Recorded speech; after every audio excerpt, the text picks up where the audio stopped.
Welcome to Chatsu.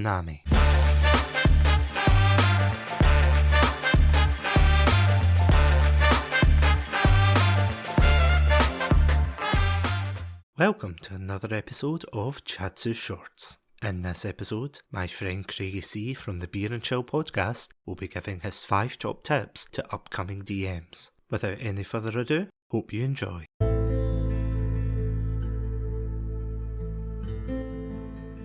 Hi there, it's me, it's Craigy C from the Beer and Chill podcast.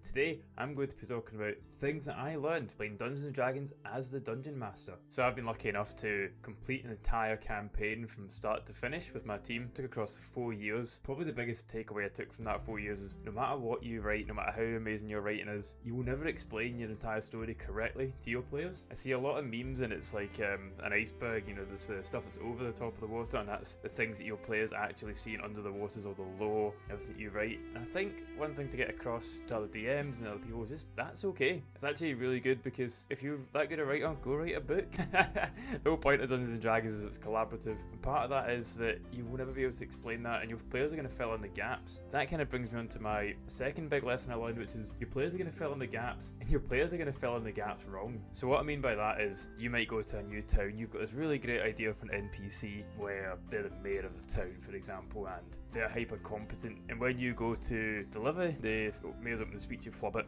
you say something stupid, and then the players think this person's a Dumbo, and you've kind of got two choices at this point. Your choice one is to try circumvent this and bring it back round and make it out like your mayor is actually smart, and or you just roll with what the players have filled in the gaps with, and they've decided this guy's an idiot. So maybe instead of being the competent mayor, everyone in the town thinks he's a fool, but he's muddling by. Just to give a real world example, I had a NPC that I really wanted to be like the guiding character throughout my game, and in one of the very first sessions we played, my character took an instant dislike to him. I think I gave him a silly accent and they just hated him, and after a while he became a recurring villain instead of being this character I dreamt him out to be. And I think that's really fun, and that's part of what makes Dungeons & Dragons so collaborative and so fun, is that your players can influence the world like that. Which kind of brings me on to my next thing that I've learned, and it's really that even though you're writing this world and you can encourage your players to act in a certain way, you can never predict how they're going to act, and especially if you have players that want to be funny, you can never write comedy for them. That was something that I learned quite early on, so I really wanted my players to have a good laugh. We always tried to make the world a lot more like Indiana Jones or the Avengers as it is now, or whatever, as opposed to being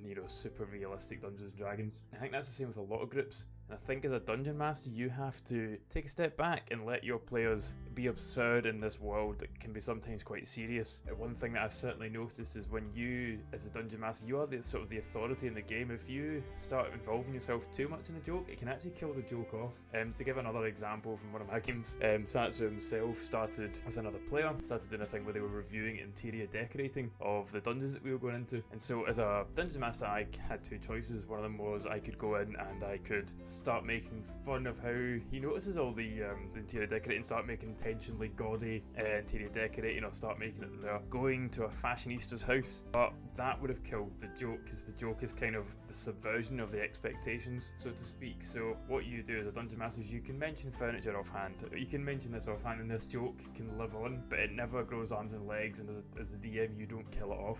Number 4 thing that I learned was don't worry if things don't go to your plan. I've mentioned different characters that can happen, I've mentioned running gags that can come out of nowhere. Nobody's paying attention more than you are, and it sounds a wee bit mean, and it can be a little upsetting when you realise that, but no matter, this kind of ties into the first part as well, that nobody knows your story and you'll never be able to explain it as well as you think you can. Ultimately, nobody knows when something goes wrong. If you have a bunch of characters you want to introduce, or even just a fight, I had a boss fight planned where I made this big map, and I made like a 3D map, and the idea was the boss was going to flip the room, and he'd have all these really cool attacks, and I rolled nothing but 2s the entire boss fight.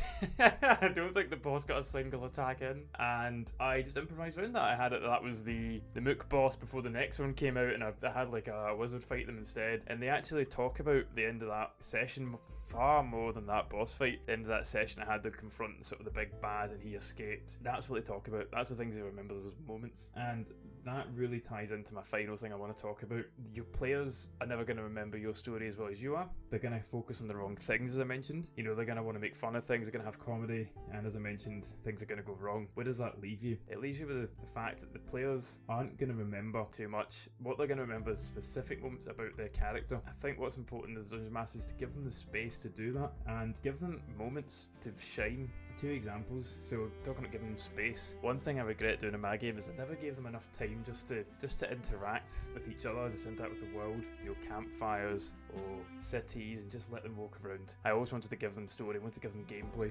but sometimes I kind of missed that, and some of the stuff they talk about to this day was those downtime moments where the characters got to interact with off-characters, NPCs, or they got to interact with each other, and some of the patter, the banter that we had from that lives on to this day. One thing you hear a lot about is Dungeon Masters going, oh, I need to design combat around this guy because I've got a guy now that's anti-air, really good at anti-air, or I need to design combat around my wizard because he's really good at this. Remember to let your players win, and win in style. I think that's maybe my biggest takeaway, and that's one of the things my players remember to this day, is like how well they won.